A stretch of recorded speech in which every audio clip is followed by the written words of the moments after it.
자, 여러분 안녕하십니까, 김효엽입니다.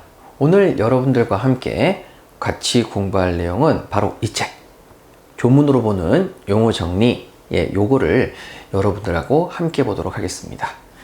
조문을 나와 있는 내용을 순서대로 쭉 정리해 나가면서 조문이 어떻게 쓰여져 있는지도 보시고, 그 다음에 용어도 정리하셔서 개념을 충분히 잡으시는 거죠.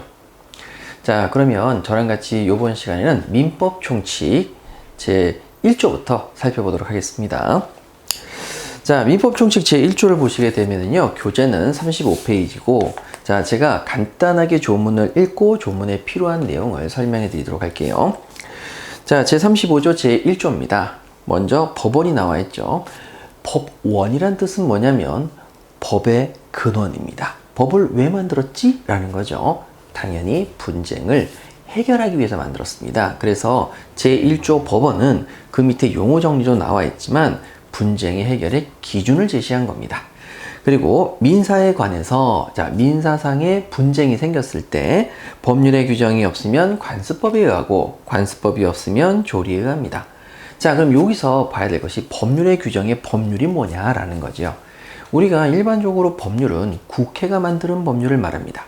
그래서 국회가 만드는 민법은 민법률이라고 얘기를 하고, 노동법은 노동법률이라고 얘기합니다. 이렇게 해서 국회가 만드는 법을 법률이라고 하는데, 여기 나와 있는 이 재판의 판단 기준인 법률도 과연 국회가 만드는 법률만을 말할 것이냐, 그래서 얘기를 하고 있죠. 여기 나와 있는 법률은 국회가 만든 법률만을 말하는 게 아니라 관습법의 반대말인 성문법, 문자로 이루어진 모든 법을 다 일컫는 말이라고 얘기합니다. 그러면 자, 제1조는 이렇게 있는 거죠. 법원, 법률에 대한 분쟁에 대한 판단 기준은 뭡니까? 라고 얘기한다면, 민사상 분쟁에 관해서 법률의 규정이 없으면, 성문법의 규정이 없으면 그때는 관습법으로 의하고 관습법으로 판단하고, 관습법이 없을 땐 조리로 판단하죠. 조리라는 것은 도리, 사람의 도리를 말합니다. 자, 그러면 제2조 가시죠. 신의 성실의 원칙입니다. 제1항이죠. 권리의 행사와 의무의 이행은 신의에 쫓아 성실히 해야 되겠습니다. 뭐 특별한 내용은 없죠. 제2조 권리는 남용하지 못한다. 되셨어요. 자, 그러면 다음으로 제3조 들어가 보도록 하겠습니다. 제3조는 권리 능력의 존속기간입니다. 권리 능력이라는 건 뭐냐면 권리와 의무를 가질 수 있는 능력을 언제부터 취득하느냐라는 거죠. 우리가 무조건 권리와 의무를 다 가지는 건 아닙니다. 권리와 의무를 가질 수 있는 자격을 갖춰야만, 비로소 권리 능력을 갖춰야만 비로소 권리와 의무를 취득할 수 있게 되죠. 자, 그러면 그 옆에 사람은 생존하는 동안 권리 의무의 주체가 됩니다. 그럼 사람은 살아서 생존하고 있는 동안에 권리와 의무를 가질 수 있는 능력을 비로소 가지는 거죠. 그리고 죽으면 그 권리 능력이 다 없어져서 권리와 의무를 가지지 못합니다. 이때 생존하는 동안이라는 것은 출생과 사망이지, 출생 신고와 사망 신고는 아니죠.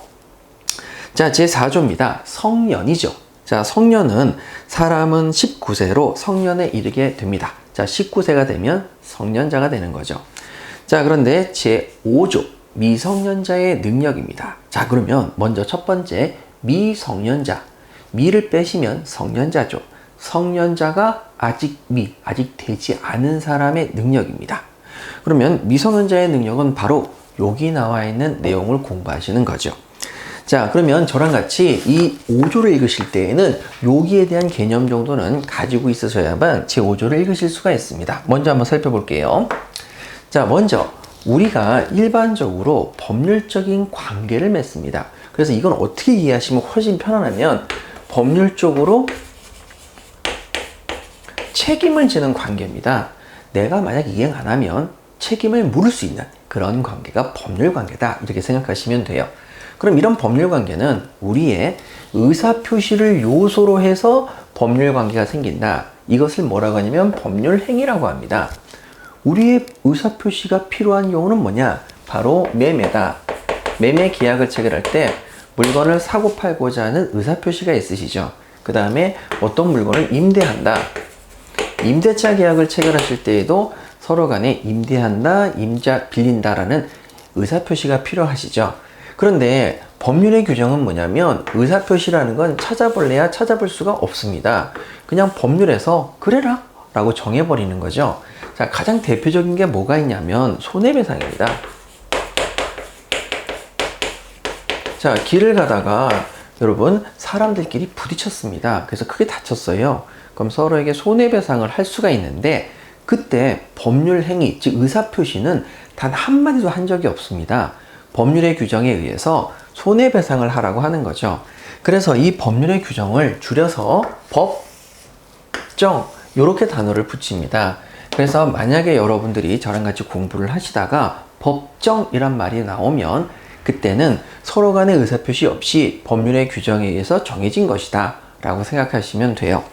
자, 그러면 저 5조를 또 읽어볼게요. 미성년자가 5조 1항입니다. 미성년자가 법률행위를 하면은 매매계약을 체결하든 임대차 계약을 체결하든 이런 매매계약, 임대차 계약이라는 법률행위를 하면은 법정 대리인의 동의를 얻어야 합니다. 여러분 뭐가 보이시죠? 법정이 보이시죠? 법정 대리인입니다. 법정은 법률의 규정에 의해서 대리인이 된 사람이란 뜻입니다. 그러면 대리인이 뭔지 알아야 되기 때문에 세 번째 용어를 보시게 되면 대리인은 법률 행위를 의사표시를 대신해 주는 사람을 말합니다. 자, 법률 행위나 의사표시를 대신해 주는 사람이 대리인입니다. 그러면 자, 대리인은 누가 있느냐? 자, 한번 볼까요?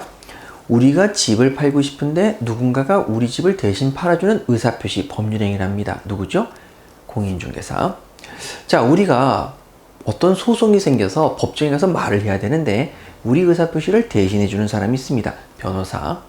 우리가 밀린 임금이나 퇴직금을 받아야 되는데 그 의사표시를 대신해 주는 사람이 있습니다. 바로 노무사. 우리가 약을 조제해야 되는데 약 조제를 처방전을 써서 대신해 주는 사람이 계십니다. 의사. 이런 사람들이 전부 다 대리인이죠. 그런데 그 대리인이 법률의 규정에 의해서 정해졌으니까 법정 대리인이라고 부릅니다. 되셨죠? 자, 미성년자가 법률 행위를 하면은 법정 대리인의 동의를 얻어야 된다. 자, 우리 법은 법정 대리인을 주로 원칙적으로 친권자, 친부모들이 가질 수 있게 해놓고 있죠. 자, 그럼 여러분 여기 그림 한번 보실까요? 자, 미성년자가 법률 행위를 합니다. 법률 행위를 하고 싶습니다. 이렇게 의사표시를 하고 싶죠? 그럴 때에는 법정 대리인의 동의를 얻어야 됩니다. 자, 동의를 얻어서 행위를 하랍니다. 그러면 동의를 얻으면 어떻게 되느냐? 자, 미성년자의 의사표시가 동의를 얻는 순간에 그 의사표시는 확실하게 유효가 돼버립니다. 자, 그래서 확실한 유효로 확정이 되는 그런 행위가 되는 거죠. 자, 그런데 여러분 그 밑에 2항을 보시게 되면 전항의 규정에 위반했다. 자, 전항이라는 게 동의를 얻어야 되는데 거기를 위반했다. 동의를 얻지 않고 행위를 하게 되면 동의 없이 행위를 하게 되면 그때에는 그 행위는 어떻게 되느냐? 요로 갑니다. 일단 유효라고 불리는 유동적 유효가 됩니다. 그래서 미성년자가 동의를 없이 계약을 체결하면 그 계약은 확실한 유효가 아니라 일단 유효인데, 자, 일단 유효는 말 그대로 이렇게 얘기하는 거죠. 유동적 유효. 일단 유효지만 우리는 움직일 수가 있다. 어떻게 움직이느냐? 요렇게 움직일 수 있습니다. 유효로 확정이 될 수도 있고 요렇게 될 수도 있습니다. 무효로 확정이 될 수도 있습니다. 그러면 무효로 확정이 될 때, 야, 이 계약 무효로 만들자라는 얘기를 뭐라고 쓴다고요? 취소해요. 자, 그래서 여러분 2항 보시면 전항의 규정에 위반한 행위는 동의 없이 한 행위는 일단 유효지만 여전히 일단 유효인데 뭘로 할 수 있다? 확실하게 무효로 만들 수 있다. 뭐 할 수 있다? 취소할 수 있다. 요렇게 조문이 써 있는 거죠. 자, 되셨죠? 그래서 여기 나와 있는 내용들 굉장히 중요한 내용입니다. 그러면 자, 여기 그림 한 번만 더 보시죠. 법정 대리인은 대신 의사표시할 수 있습니다. 됐죠? 자, 그러면 제가 지금서부터 하나 예를 들어 드리겠습니다. 미성년자가 매매계약을 체결하고 싶습니다. 자, 생일이라서 친구들 잔뜩 불러다 놓고 중국집에 음식을 시키고 싶은 거죠. 그러면 자, 그때 두 가지 방법이 있죠. 미성년자가 직접 전화를 해서 계약하는 방법이 하나 있고 또 하나는 법정 대리인이 대신 주문하는 방법이 있습니다. 자, 법정 대리인은 의사표시를 대신해 줄 수 있는 사람이니까 당연히 주문해 줄 수 있지요. 엄마가 할 테니까 신경 쓰지 말고 가서 놀아. 이렇게 할 수도 있고, 엄마가 없을 때 미성년자가 자, 중국집에 전화를 할 수도 있습니다. 동의를 얻는 거죠. 엄마, 나 중국집에서 친구들 왔는데 짜장면 시켜도 돼? 그러니까 그래라 하고 동의를 얻어서 행위를 했다면 그 행위는 확실하게 유효가 되는 거죠. 그런데 어머니의 동의도 얻지 않고 짜장면을 잔뜩 시켰어요. 근데 나중에 어머니가 그 사실을 알게 된 거죠. 빨리 취소 안 시켜? 냉장고에 피자 있다, 그거 사 먹어라, 이렇게 얘기할 수 있는 거죠. 그래서 동의 없이 계약을 체결하면 일단 유효는 맞는데 엄마가 빨리 취소시켜라, 냉장고 안에 피자 있으니까 그거 먹으면 된다 해서 뭐 할 수 있다고요? 취소시킬 수 있다고요. 그러면 그 계약은 무효로 바뀌겠습니다. 아셨죠? 자, 그래서 여기까지 제5조입니다.